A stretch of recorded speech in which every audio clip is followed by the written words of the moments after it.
Hello there, and welcome to the Massive Creativity Podcast, episode number 2. Now, the funny story about this episode is I recorded this all this morning, and I went to look at the footage, and the audio was completely garbled, and it didn't sync up with the video at all.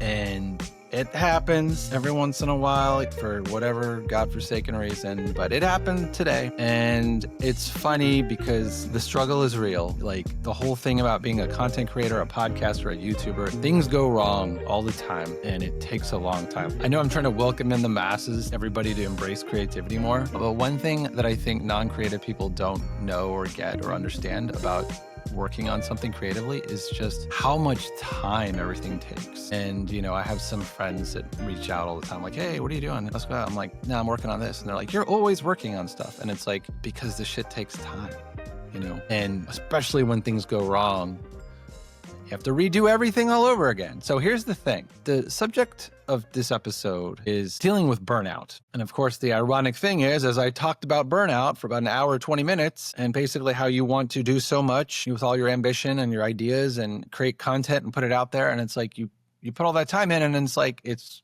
amounts to nothing because of some glitches in the matrix or whatever. So it actually only contributed to my burnout as I talked about burnout.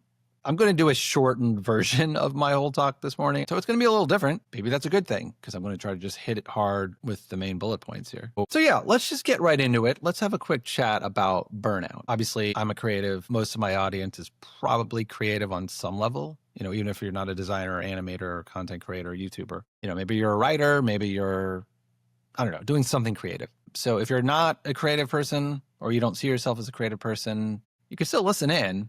And I'm sure you can relate to burnout as a general principle. But the way I'm going to talk about it, I look at it as a problem. It's an ROI problem. And for those of you who aren't aware of the financial term, when I say ROI, I mean return on investment, right? So for example, I worked on what I believe to be my best video yet. I put it on the YouTube channel, I think 2 weeks ago. And it was called The Ultimate iPhone Lock Screen.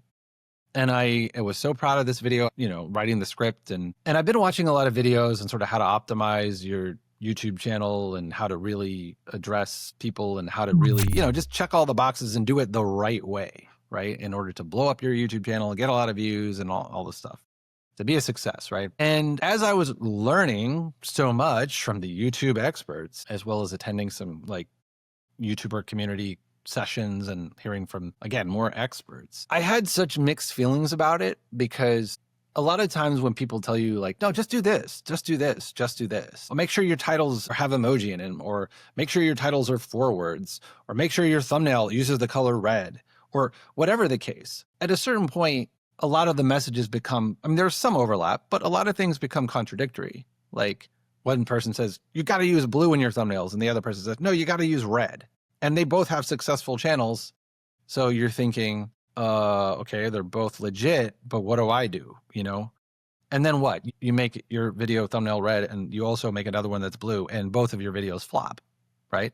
You know, I can get into all the minutia and the nitty gritty of all of these little struggles of a YouTuber, but since you all are not YouTubers, I know like my audience goes beyond that, but I want to sort of hit on the general principle here of whatever the venture is, whatever it is you're trying to do. And this is probably going to be for people who don't just go clock in at their day job and phone it in and call it a life. But for everybody else who's kind of aspiring to something else on some level. When I say ROI, going back to what I was saying earlier, it's like when you put so much effort, when you pour yourself into something and it doesn't pay off, this is what's been leading to burnout for me. And it's different than when I do client work because and I mentioned this example in the recording that got botched this morning, but basically, you know, my soul is not in client work anymore, probably for the last 10, 15 years, 20 years, because I reached a point where I cared too much about the work I was doing for clients. And when my design direction did not get chosen, or when the entire project was scrapped. I mean, how many times has this happened where I'm hired and I work on a project for like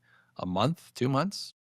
And then at the end, the client's like, oh, we're actually not going to do this at all. We're scrapping the whole thing. And it used to really hurt my soul back in the day because I poured myself into it so much, right? I was like, oh, wow, this is going to be on TV. It's going to be in Times Square. Everybody's going to see it. No, it's dead in the water. I learned, or I guess I got calloused about it to just stop caring so much of the emotional investment in it.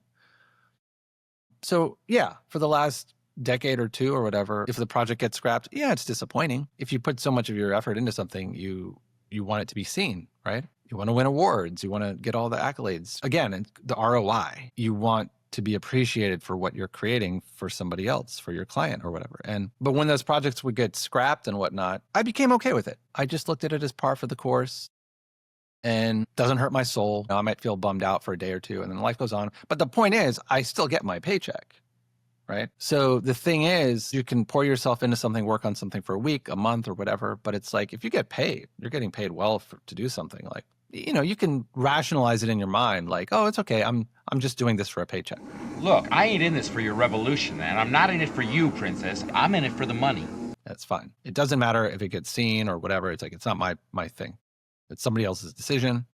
It's how they allot their marketing budget as to how many people see it, whatever. But it's like, I did my job. I delivered what they wanted and I got paid for it. That's easy peasy. So this is like normal client work, life activity.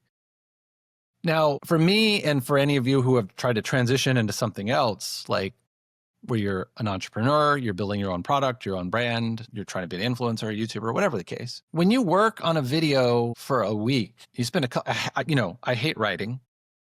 But if I write a script for the perfect YouTube video that's really concise and really information rich, dense, and I spend all that time doing something I don't like to do, writing for 2 days, and I land on my great script, and then I do all the other things involved with making a video, the thumbnails, the editing, the animation, like everything, just putting it all together, the audio, everything, which I enjoy doing more of that stuff. But the whole process, like a week, if I work on a video for a week and I put it out there on my YouTube channel, like this Ultimate iPhone Lock Screen, which you should totally go watch. I'll put a link in the description. Maybe I'll flash it up here.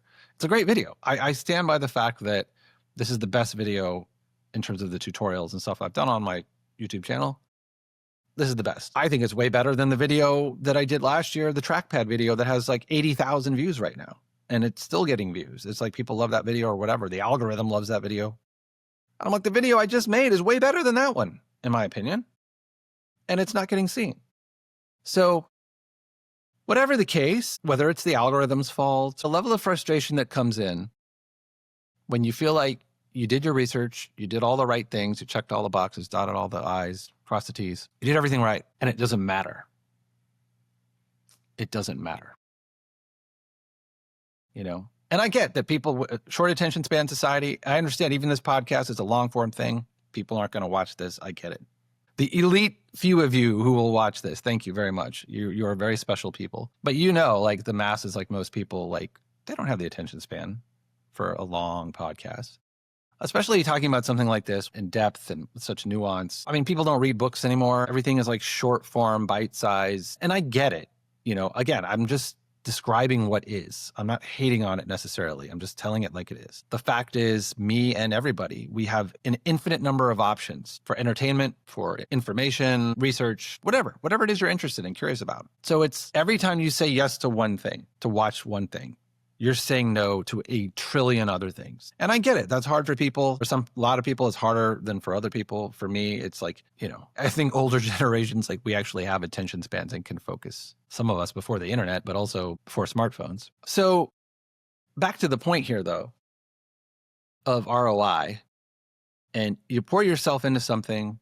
And the reason why this hurts more is you think it's your own thing because it's your own YouTube channel, right? Or it's your own company, your brand, whatever it is yours. You're not working for the man or whatever, right? So I think there's a delusion there because, and this comes from some of the YouTube advice that I've heard from some other YouTubers saying, when you make a YouTube video, it's not about you. It's like people don't tune in for you. They tune in for what you're presenting to them if it has value to them, right? And I get it. I've heard enough YouTubers say that and I get it. It makes sense. But the thing is, it's like, okay, it then becomes a form of client work where obviously with client work, you're not the client. You're not doing it for yourself. You're doing it, if they tell you, change it all, make it red. You're like, okay, here you go. If they say, no, we don't like that, make it orange. Okay, here you go. You just keep doing whatever they tell you to do because they're paying you to do it. Now, the difference and the more frustrating part with YouTube and whatnot is you're trying to reach an audience, global audience of people. They're sort of like your clients, but it's riskier in the sense of you can try to craft a video or content, whatever it is you're making, Instagram, graphics, whatever, photos, whatever the content is. You can try to craft it for specific other people to learn something, to enjoy, whatever. So if you're not making it for yourself, you're making it for others, but then either the algorithm won't even show it to anybody and then nobody will even see it, so it's kind of a moot point, or maybe the algorithm does show it to people and people see it and they don't care for it. You know, maybe the video is, I mean, if you could see, I don't know, maybe I'll flash up on here a graphic, a screenshot of when I look at the analytics. But again, for those of you who are not, for those of you who are YouTubers, video makers, like you'll be quite familiar with this. But you know, for those of you who aren't, like this is what happens. You look at your analytics, it gives you a real-time preview of what happens when people watch your videos. And this podcast will be an extreme example because barely anybody's going to stick around to the end. But what you see is the chart, like in the first 30 seconds, half the people are gone already. Okay. So, you know, like this, like the topic, the thumbnail is right. Like the subject is like, we're going to talk about burnout, you know, especially for creative people, creative burnout. That's what we're going to talk about. And as I start to talk about it, 30 seconds in, half the people are gone already. You know, by a couple minutes in, most everybody else is gone already. So these are just the realities of the job, right? It's like, you can sit here and try to get the hook and the right script and the first lines and the graphic, whatever it's going to take to keep people's attention in the first 30 seconds and in the first minute. And I thought I did that with what I deem to be the best video that I've made so far, the ultimate iPhone lock screen video. It immediately draws your attention. And I was saying to somebody the other day that like, look, I'm going to try to just pour everything I have into it for the first 2 minutes or 30 seconds or whatever, make that really stylized and great. And it's almost like, who cares about the rest of the video? Because I've sort of made that mistake before where I made a video that's a 30-minute tutorial or whatever. And I'm still putting attention to detail in at the 28th minute.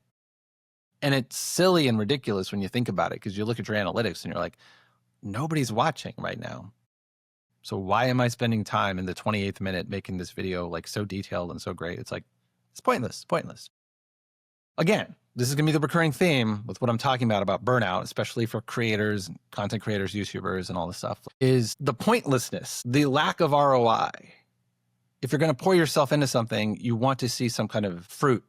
You know, your labor should bear fruit. And if it doesn't, it will very quickly lead to burnout, in my opinion. And I think this is pretty universal. Again, it's like, what is slavery, right? Slavery is you're doing work, I mean, against your will, but you're being forced to do work.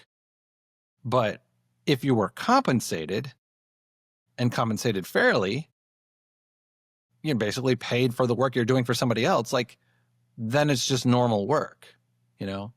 So the evil of slavery and all this stuff comes in when you're not being compensated for your work. And it's one thing to be forced to do it. It's another thing to choose to do it. It's different, but it's still not good.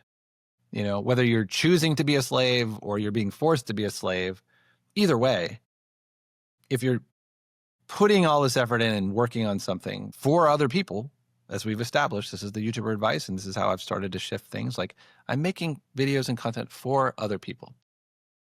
That's fine. But other people aren't seeing it or appreciating it or liking it in large part. And the burnout, the pointlessness, the ennui, the existential, like, what the fuck, right? Again, I don't want to get too into the weeds here, but I've painted the picture here. I think you get what I'm saying. So the burnout, and again, this can play out in a lot of different ways, but I think no matter what your profession is or whatever, I think what I'm getting at is you're pouring yourself into some kind of work, whether it's for clients or your own thing or whatever, and you're not being compensated fairly, appropriately, well, however.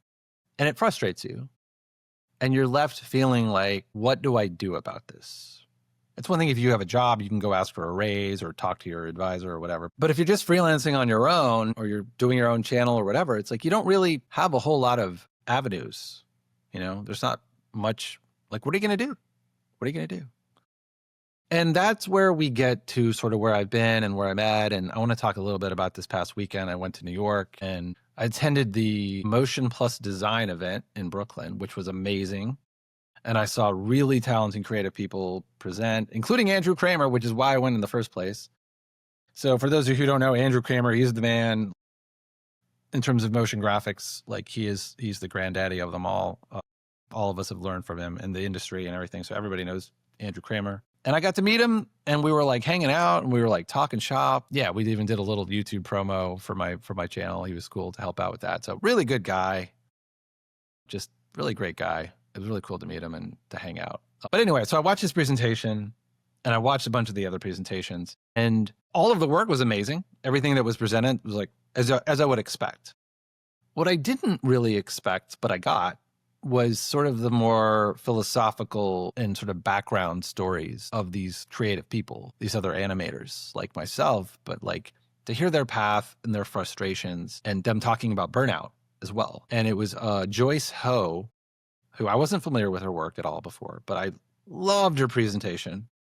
It was so good. If you're following me on Twitter, eventually I'll post a link because I think they're going to make it available later to the public at large. I think you can go now and get it. You have to pay like $20 or something. But if you wait, you can watch it for free eventually. So eventually when that happens, I will tweet about it on my Twitter. So if you're not following me on Twitter, follow me at @Kaslo on Twitter, because I post all kinds of interesting links and resources and funny stuff and just anything creative and productive and cool. Follow me on there. But anyway, if you get a chance, you should watch her presentation. And I'm going to kind of paraphrase and sum up some of what she was saying in her presentation here and now, because it really spoke to me. And I went and talked to her afterwards, and I was just like thanking her. And I'm just like, it just really was like, it was almost as if it was custom tailored for me, because I've been dealing with burnout in all of these ways. And the whole premise of her presentation was sort of sabbatical, and the concept of sabbatical, meaning taking time away from work for other people to focus on creativity and doing things for yourself, So, even if you're not a creative professional, like the importance of like self-care, self-love.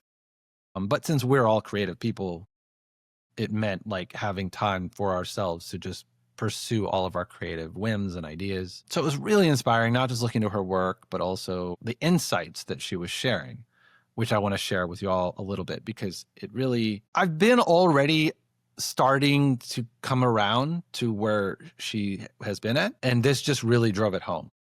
Basically how important it is it's okay with what I'm doing with my YouTube channel now, that I'm making content for other people, like specific tutorials to show people things that I already know that other people don't know, and me just teaching them in very thorough ways. Like, that's great. That's great. But it's not for me. And if that's all that I do, and it's not even paying me well, like for me to work on a video a week and it gets 300 views, it's like, imagine, is that a good deal if you work for an entire week on anything and you get paid $5? Not a good deal.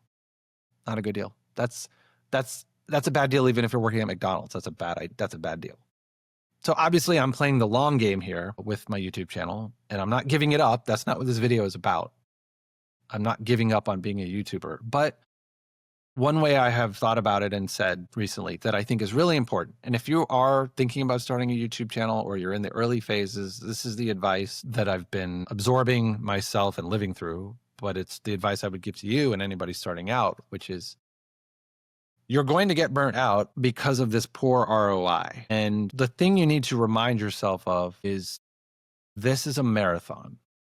And I think this is something that a lot of people don't understand about being a podcaster or a YouTuber or content creator, influencer, whatever, is that unless you have like the best connections and you're super famous already and plugged in, like, you're not just going to get off and running and just blow up. It's possible, and you can listen to some YouTubers and they'll give you their step-by-step formula, but sometimes it can work, but a lot of times, and for most people, like, it won't work that way. So the way I'm looking at it now, and this was even before I went to the event on Saturday, which I'm still going to tell you about what Joyce was saying. So you have to pace yourself. Okay. And one of the rules I set for myself is like, look, I'm a freelancer, I'm an independent creator or whatever. Like, I could set my schedule however I want, right? And there was a time where, and still some stints recently, where I'll work 7 days a week. Like, I'll be producing videos and writing scripts and stuff on Saturday and Sunday. And the thing is, like, if I worked 7 days on something through the weekend and I posted it and it got 50,000 views and I made $100 from it, $200 from it or something like that, I'm like, okay, it's still not quite enough to live off of, but it's like, at least we're on our way. At least there's like, I'm getting closer to what I'm striving for.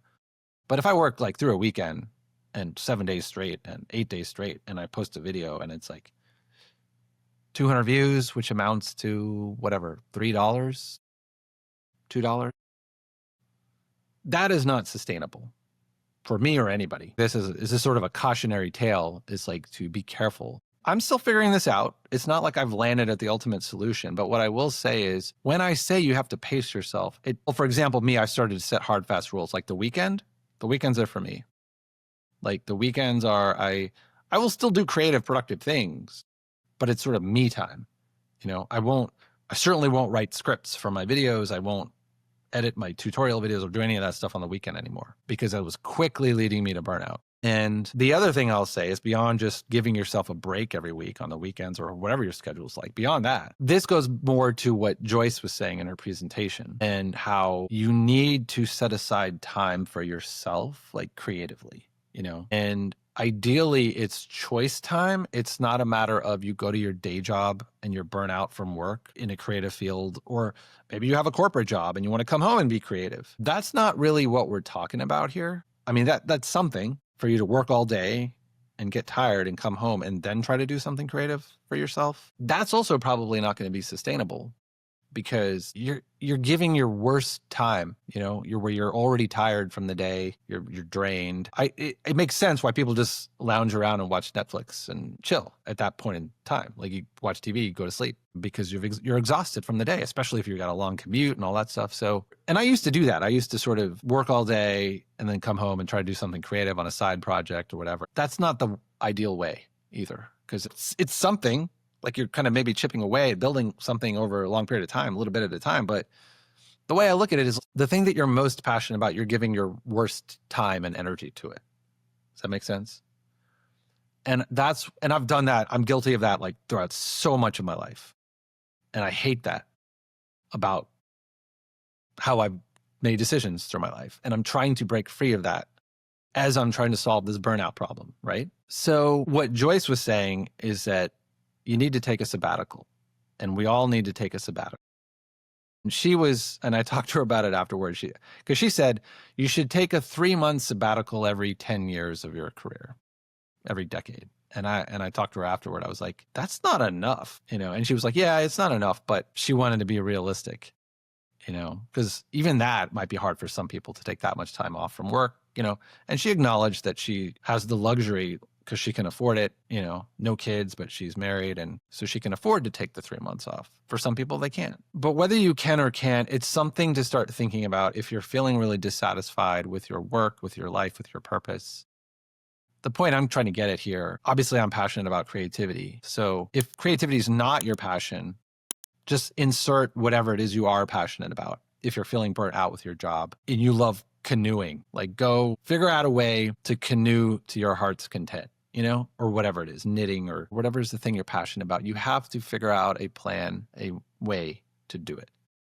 And I'm not saying that will be easy, but I'm saying at least the first step is to acknowledge that you're yearning for something more in your life. And you have to at least start there and say, I really want to do X, Y, and Z, or just X or whatever. Start there. Acknowledge that there's no room for it in your life right now, right? And you want there to be room. And sort of what I'm also saying is that it won't just magically happen. You're not just going to magically get this extra bandwidth of an extra 7 hours a day or a week or in one nice block to pursue your passion, whatever it is. It's not just going to happen. You have to explicitly make it happen, right? And I've started to do that.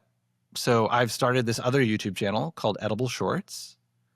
And I just sort of announced it last week, but I'm sure most people who I know, like who don't see anything I post on Facebook or Twitter or whatever, like people just haven't even seen it or heard of it, what I'm doing. But if you happen to be watching right now on this podcast, like go check it out. It's youtube.com/edible shorts. If you search for Edible Shorts, it may or may not come up because it's a fairly new project. So it hasn't got a lot of clout with the algorithm or whatever, but the URL will work, youtube.com/edible shorts. But go check it out. I've posted the channel trailer, which is sort of a quirky way of explaining what it's all about.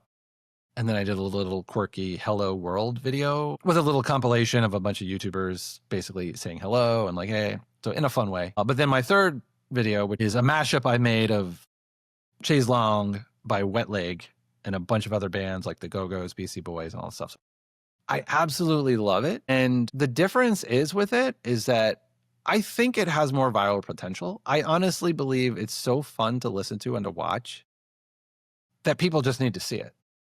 Like, I think, and I've gotten this reaction from a couple of friends who've seen it. They're like, dude, I didn't know you were into music. I didn't know you could do this. And I thought you were just a visual video guy. I'm like, yeah, well, I told my one friend, I'm like, dude, I'm like a closeted musician. Like I feel it, but I don't have the technical know-how. And even Ableton Live, like I was learning it as I went, but I was just like, oh yeah, it's clicking. And I'm excited about it though, you know? And I'm excited about what I'm learning and what I'm making. And it's only going to get better and better as I learn and refine my skills and get, more and more. But this has revitalized a creative passion in me that I was starting to lack a little bit with, ironically, the Massive Creativity channel, because mostly, all the tutorial stuff, like, making tutorials, again, it's for other people. It's not for me. Making music can kind of be both. Like, I'm making it for myself. I'm making it because it's what I want to make. It's like you want to make what doesn't exist in the world exactly, and you want to do it in your way that only you can do, right? And you want to put that out there in the world, and you hope people appreciate it and enjoy it, because then it comes full circle.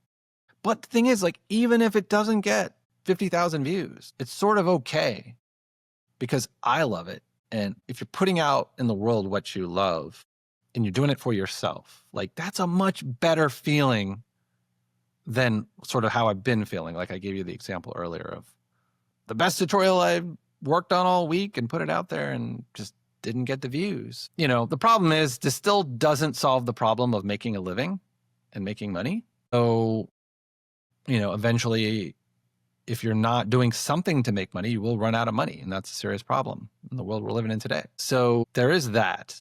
But, the dream is, of course, you're getting better and you're refining your skills and you're making some really cool stuff that gets attention and people love it and they want to see more of it. And you get fans and they support and they want to see more of what you're making. Like, this is the path. Like, this is the dream, right?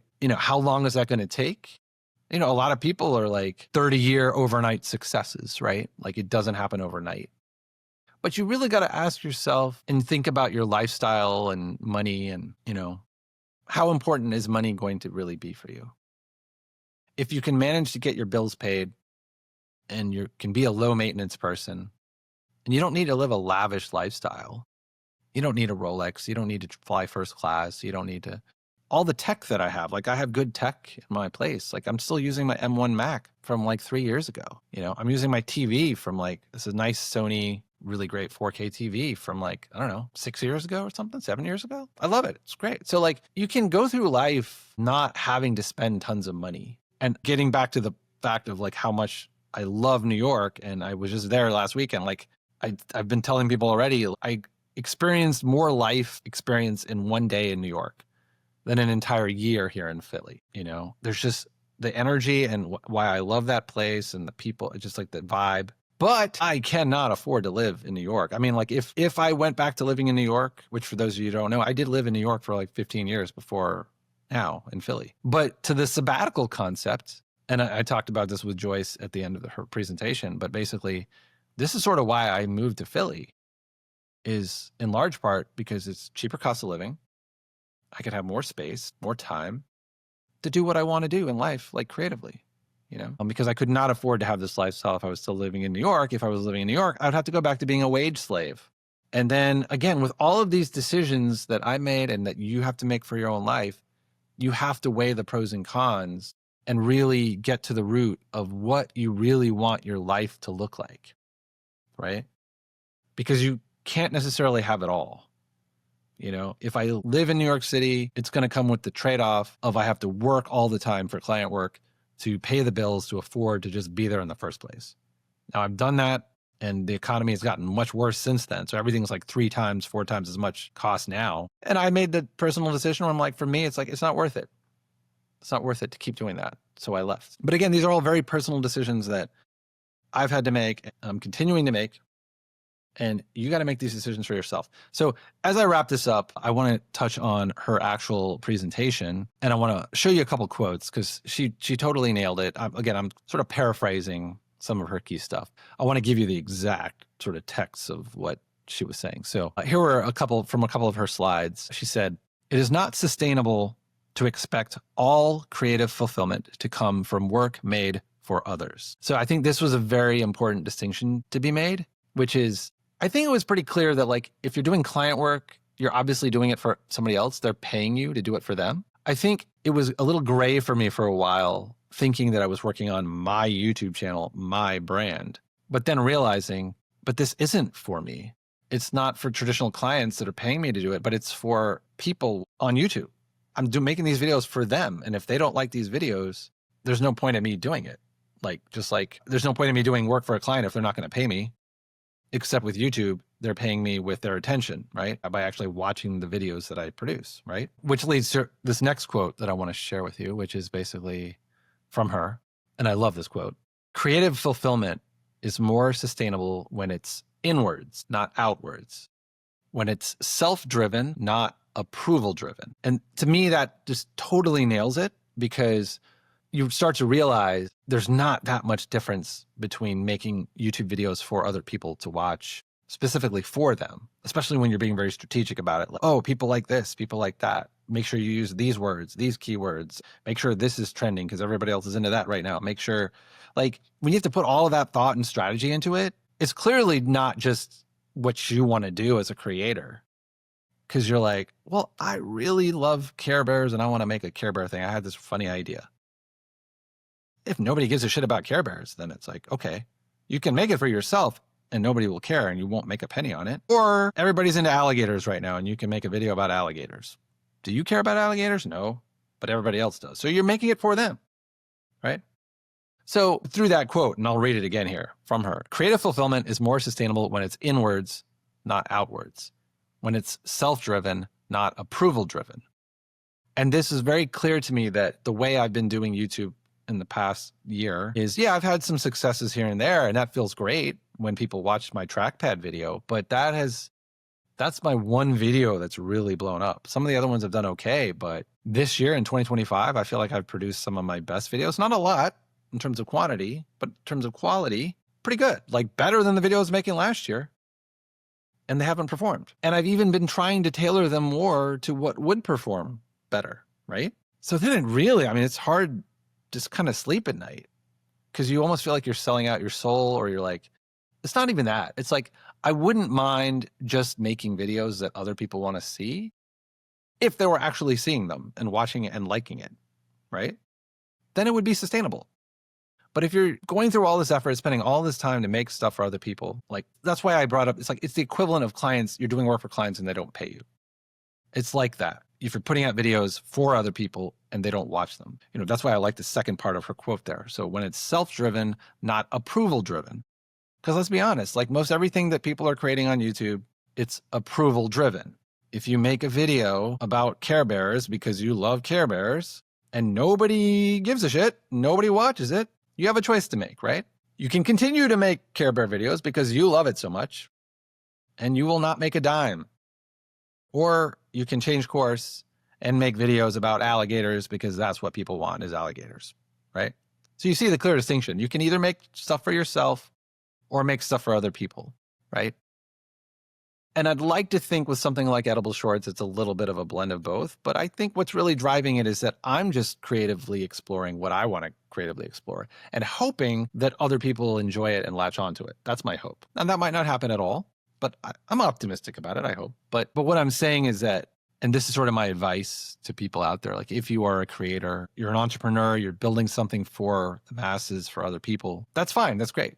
Keep doing that. But I think you're going to get burnt out if you're not taking at least some solid chunk of time and energy and effort and money as well. Like there was one point that she made about you should invest real dollars in yourself. That was what she said. And I agree with that. So that could mean if you're really into music, but you're not good at it, learn how to play piano, take a course, that kind of thing. Like you're doing it for yourself first. That's one lesson I will also share that's a little related to this. Just in general, one thing I've learned in life is when it comes to spending your money and your time and energy, I've helped out a lot of other people over the years. And I don't want to sound too bitter here. Maybe I am kind of bitter, but it is what it is. I've helped out a lot of people over the years, friends and family, sort of pro bono, helping them in various ways. And the church as well, when I used to be a Christian. I've given a lot of myself. these people are not in my life anymore. If you are younger and 20 and 30 and just, it's sort of a warning, but I just want you to take care and be vigilant and protect yourself and your time and energy. Value it. Because I think when you're younger, in your 20s or younger, like you think you have all the time in the world, but you don't. You really don't. And the bridge from your youth to middle age is a very short pathway, and it'll be upon you faster than you think it will be. That's what happened with me, and I think that's what happens with a lot of people. Hence the midlife crises and all these things. But yeah, so my advice, I don't think I finished that statement, but my advice is, or my statement is, one thing, and I have some regrets in life, but one thing I never regret throughout my life, anytime I invested in myself, I never regret it. Think about it for yourself as well. And I think when you get older, maybe you'll think back to this podcast and remember what I said, and maybe you'll want to thank me later for dropping this little nugget of wisdom on you. But invest in yourself. I really believe that in life, that is the only surefire investment, is to invest in yourself.